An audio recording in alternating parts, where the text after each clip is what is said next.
The morning she changed everything. Clara Ashford wasn't thinking about generals. She was thinking about the loose pin in her hair. She had walked 3 blocks in the November cold, from the boarding house on G Street to the iron gate of Senator Harland's residence on Massachusetts Avenue, and somewhere between the 2nd block and the 3rd, the right side of her chignon had begun to slip. She could feel it. The slow, inevitable descent of carefully arranged order into something untidy, something that would cause Mrs. Harland to press her lips together in that particular way that meant Clara had failed some invisible test she hadn't known she was taking. She couldn't go inside looking like that. She stopped at the curb. A carriage sat parked before the Harland gate. A very fine carriage, polished black lacquer and brass fittings, the kind that belonged to men who did not stop for inconvenient weather or inconvenient women standing on sidewalks. She didn't pay it any mind. She simply tilted her head toward the carriage window, using the dark glass as a mirror, and worked quickly with both hands, tucking, pinning, smoothing, until her reflection showed something presentable. She stepped back, adjusted her collar, nodded once to no one, to herself. Then she walked through the gate and didn't look back. Inside the carriage, General Marcus Hale did not move for a full 10 seconds. He had seen the whole thing through the glass. He had been sitting there with a report on his knee and a headache behind his eyes, waiting for his aide to return from delivering a letter to the senator's office. He had not intended to watch anyone, but she had appeared at the corner of his window, dark-eyed, quick-handed, utterly unself-conscious, and fixed her hair using his carriage as a mirror without the faintest awareness that he existed. She had not looked at him. She had looked at herself. She had solved her problem. She had moved on. General Marcus Hale, who had commanded 7,000 men at Spotsylvania, who had sat across negotiating tables from men who wanted him dead, who had been called cold by 3 different newspapers and considered it a compliment, sat very still and felt something he could not immediately name. "General." His aide, Lieutenant Graves, appeared at the carriage door. "The senator will see you now." Hale folded the report. "Who is the young woman who just entered the house?" Graves blinked. "Sir?" "The woman in the grey coat. She used my window as a looking-glass." "Oh." Graves followed his gaze toward the now-closed gate. "That would be Miss Ashford, sir. She's the governess. Been with the Harlands about 4 months. Came recommended by the Price family, I believe. The senator's wife is quite dependent on her." Hale stepped down from the carriage. That was all he said. But he filed it away. The way she'd tilted her head, precise and practical, no vanity in it, and he didn't entirely understand why. Senator Richard Harland was 61 years old, impeccably dressed, and deeply professionally charming. He shook Hale's hand with both of his and called him Marcus as though they were intimate friends, which they were not, and had never been. Sit down," Harland said, gesturing to the leather chairs arranged before his enormous desk. "I've been looking forward to this conversation." Hale sat. He did not lean back. "You said it was urgent." "Everything in this city is urgent," Harland smiled. "That's how we keep it interesting." He settled into his own chair, fingers laced together. "I'll come to the point. The War Department is considering your name for the Northern District Command. Fort Hamilton, oversight of the harbor defenses, coordination with the new naval expansion, significant post, significant visibility."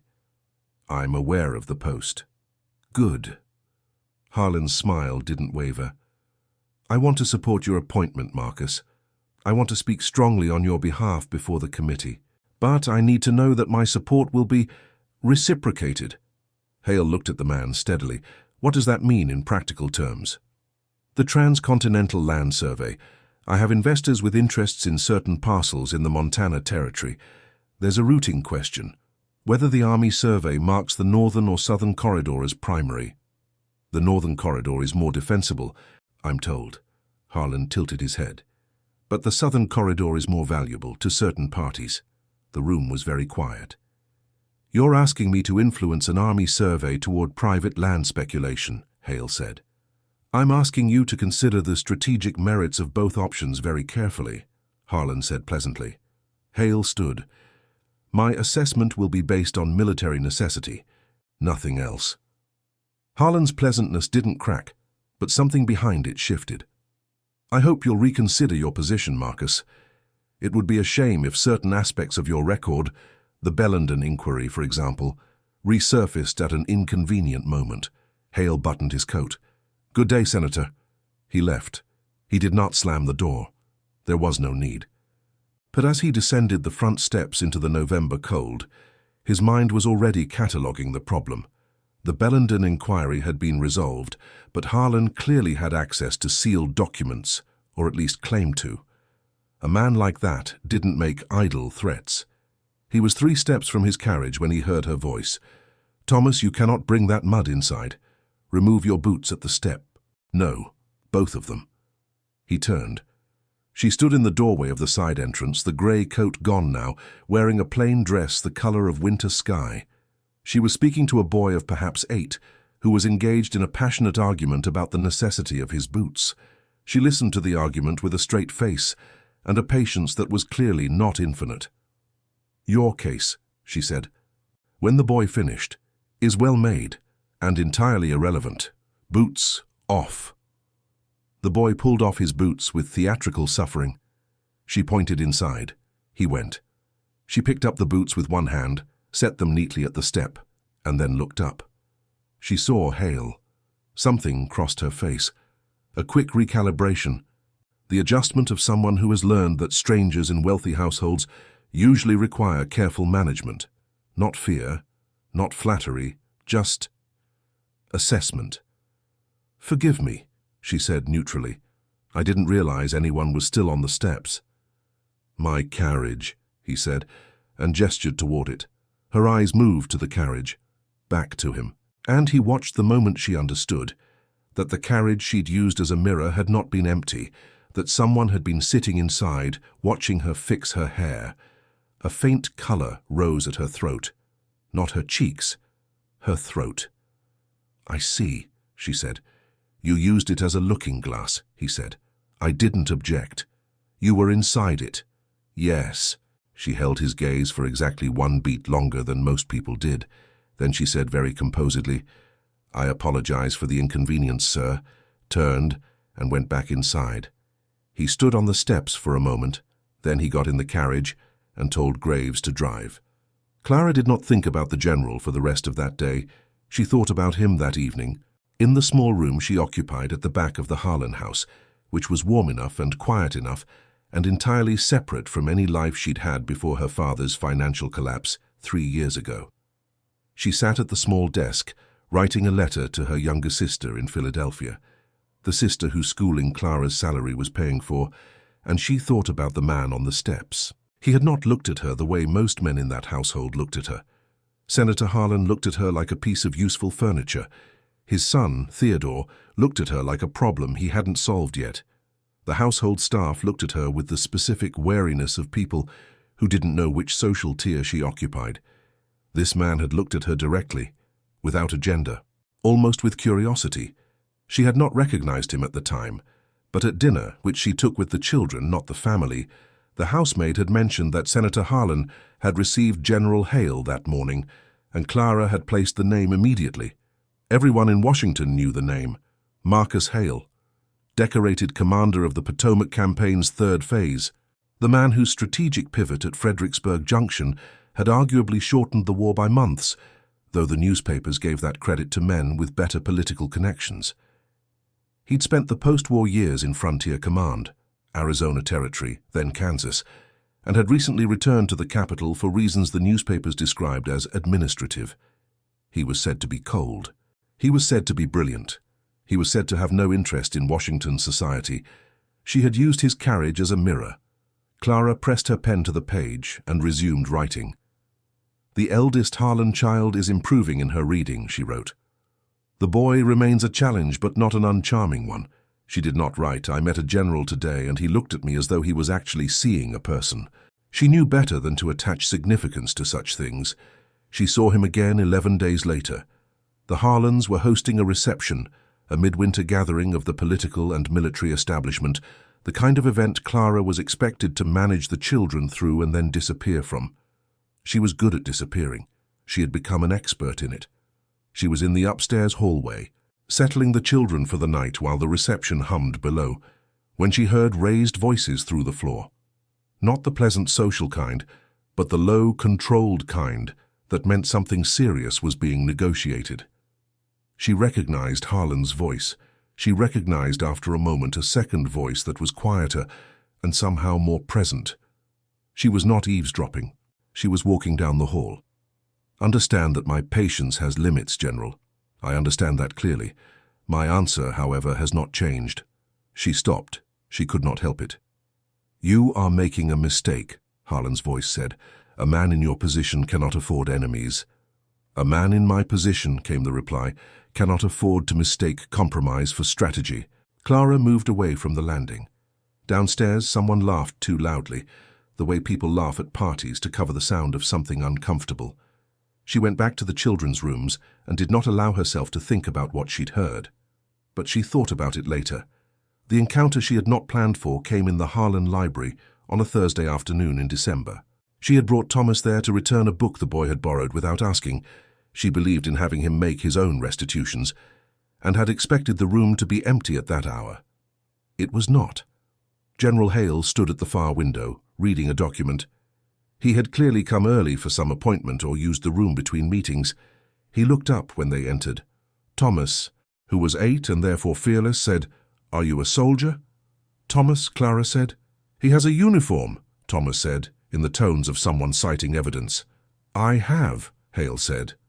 He did not seem perturbed by the 8-year-old's interrogation. "Did you fight in the war?"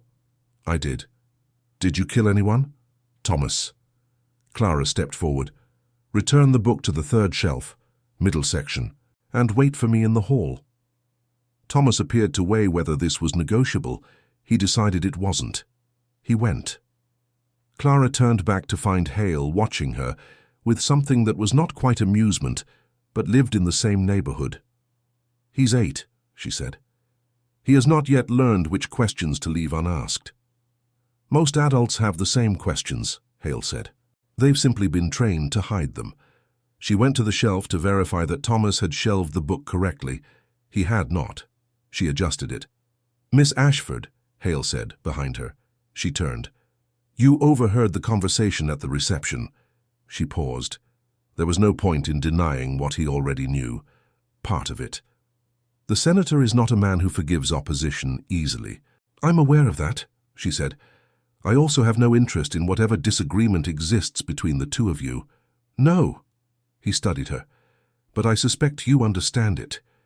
You don't strike me as a woman who misses very much." She wasn't sure if that was a compliment or a warning. "I am a governess, General. My job is to observe the children. The household arrangements are not my concern." "And yet," he said, "you said nothing about what you heard." She met his gaze steadily. "I have no one to tell, and no reason to tell them. Whatever Senator Harland is pressuring you about, that's a matter between men with power. I'm not in that particular game." "And if you were?" She considered the question. "Then I'd want to know if the man being pressured was worth defending." Something shifted in his expression. It was very slight, the way a door shifts before it opens. "What would you look for?" "Whether he told the truth when it cost him something," she said. "Anyone can be honest when it's convenient." Hale was quiet for a moment, then, "You've been doing that since we met, evaluating." "So have you," she said. He almost smiled. "Yes." He picked up his document from the windowsill. "Good afternoon, Miss Ashford." "General." He left. She stood alone in the library for a moment, her hands very still at her sides, looking at the place where he'd been standing. She was not, she told herself, firmly interested. She told herself this 3 more times on the walk back to the children's rooms. It didn't entirely take. In January, the situation with Senator Harland worsened. Clara didn't know this directly. She knew it through the architecture of a household, the way tension lived in the silences between Harland's meetings, in the tightness around Mrs. Harland's eyes, in the whispered conversations that stopped when she entered rooms. And she knew it because of Theodore Harland. Theodore was 26, the senator's youngest son, and he had recently decided that Clara was interesting. Not in any way she welcomed. He appeared in doorways. He made remarks that were pitched just below the line of what could be formally objected to. He stood too close. She managed it the way she managed most things, with composure, with distance, with the careful navigation of a woman who knows that her livelihood depends on not creating scenes in powerful men's houses. In February, he followed her into the back garden. It was early morning, barely light, and she had come out to think before the household woke. She heard the door behind her and turned, and there was Theodore, his coat thrown over his nightclothes, wearing an expression she recognized and did not like. "Miss Ashford," he said, "up early." "Returning inside," she said, and moved toward the door. He stepped sideways, not dramatically, just enough. "I wanted to speak with you," he said, "privately." "Then you may leave a note for me to read at a proper hour," she said. "Move aside, Mr. Harland." "My father could have you dismissed," he said, "or kept on, depending." She looked at him. She kept her face entirely still. "On what?" he smiled. "On how agreeable you choose to be." "Get out of my way," she said clearly, "before I demonstrate how disagreeable I can be." He reached for her arm. "I wouldn't." The voice came from the garden gate. Both of them turned. General Hale stood at the low iron gate that connected the Harland garden to the lane behind the house. He was in full uniform, evidently arrived for an early meeting with the senator. He was looking at Theodore Harland with the particular calm of a man who has faced worse things than unpleasant young men and found them unimpressive. Theodore Harland's hand dropped.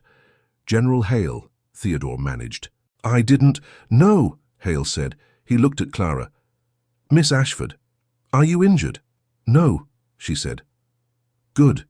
He opened the gate and held it. "I believe you were returning inside." She walked through the gate. Hale fell into step beside her on the path to the back entrance, Theodore a silent, furious presence behind them. At the door, Hale paused.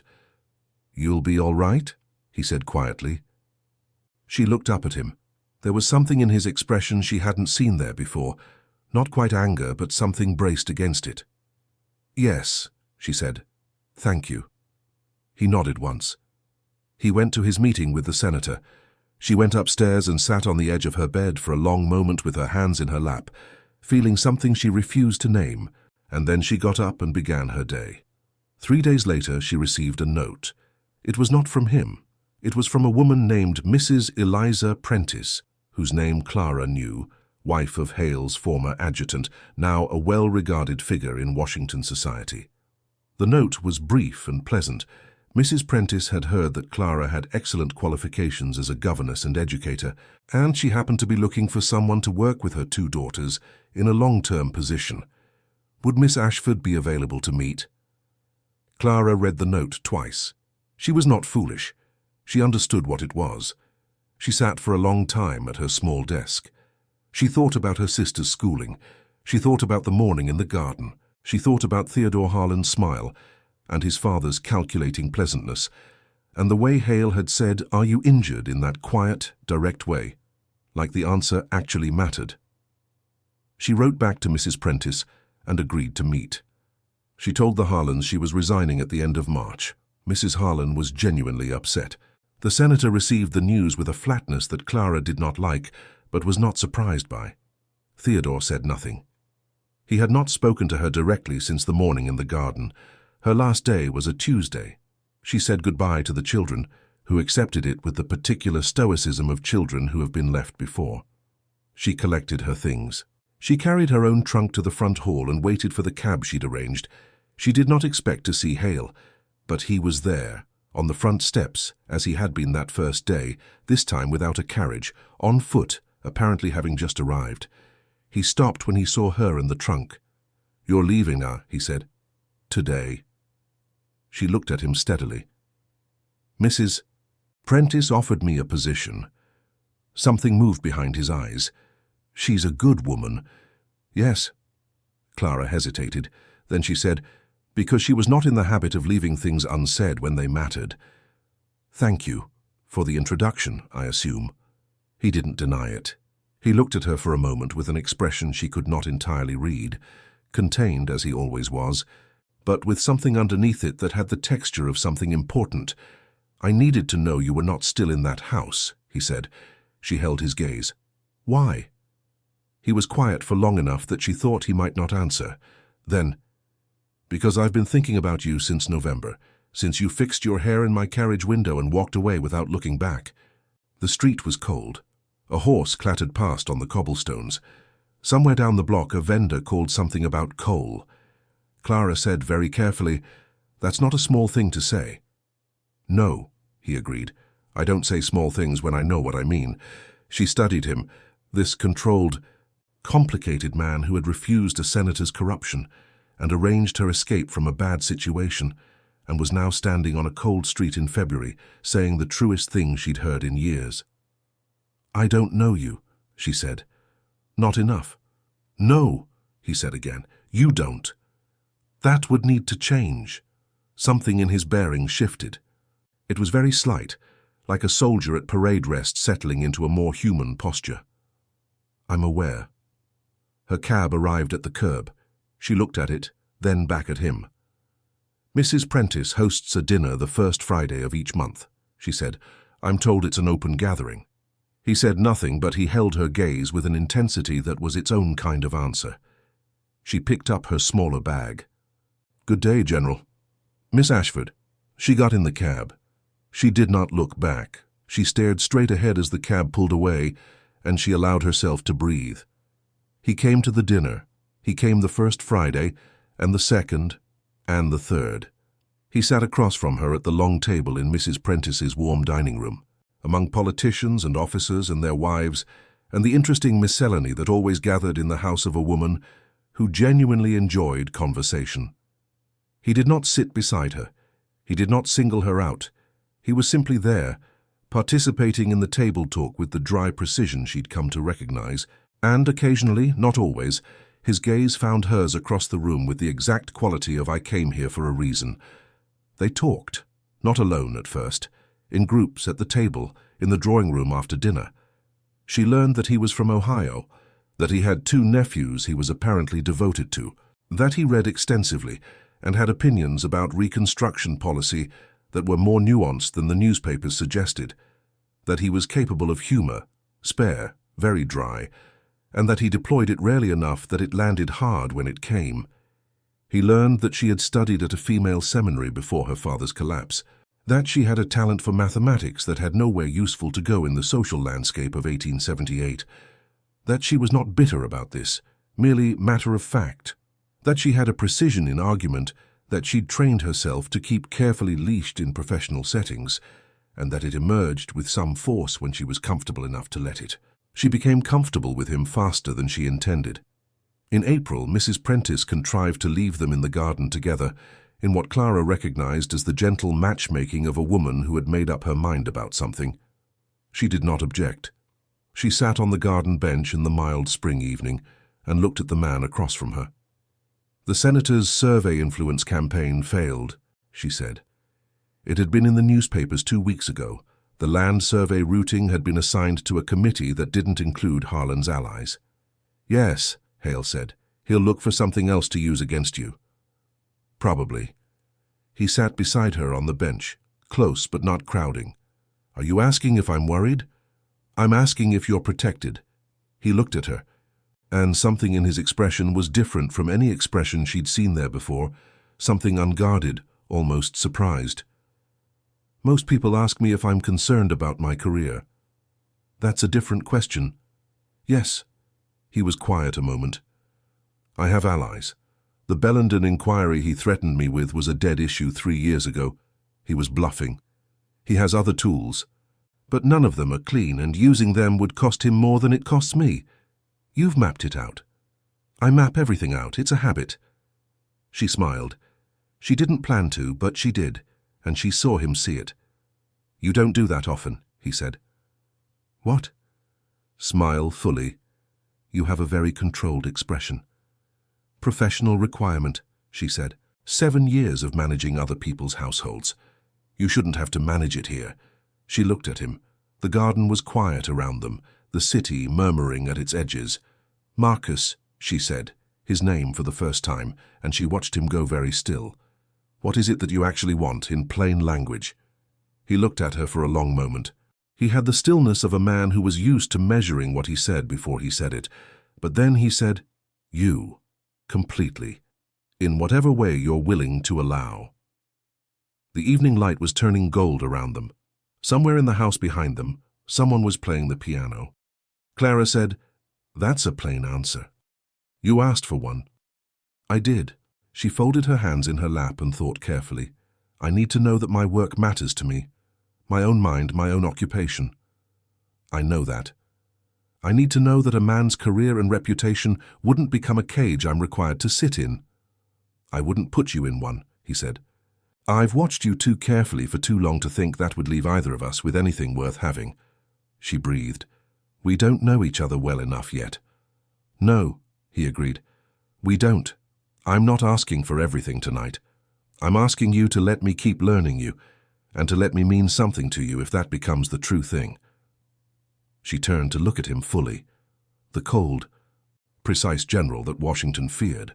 The man who had arranged her escape from a bad house without making it look like a rescue.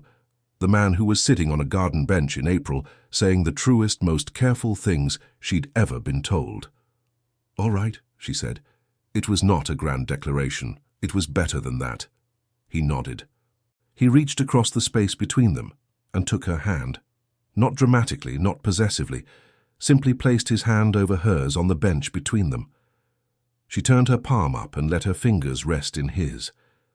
They sat there in the garden while the music played inside and the city settled into evening, saying very little, which was more than enough. By June, she was not managing anyone else's household. She was not exactly managing anything.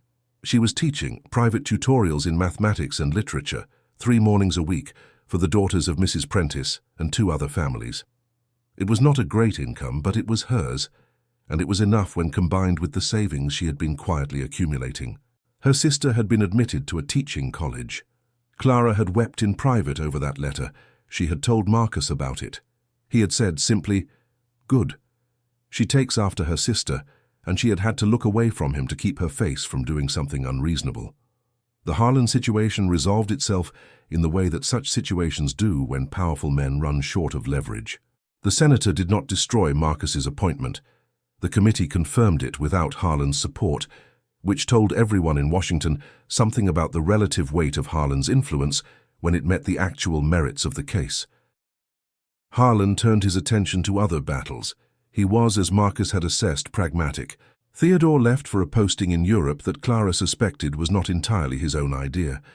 On a Saturday in late June, Marcus came to where she was working in Mrs. Prentice's garden, marking papers at the small iron table, her pen moving steadily, and stood there until she looked up. "Walk with me," he said. She set down the pen. "Now." "Now." She walked with him. They went 3 blocks before he stopped at the edge of a small park. The city laid out before them in the afternoon light, and he turned to her. "I want to marry you," he said. "I've known it since February. I've waited to say it because I wanted to be sure you knew who you were saying yes to, and I wanted you to have options that didn't include me, so that I'd know your answer was yours." She looked at him.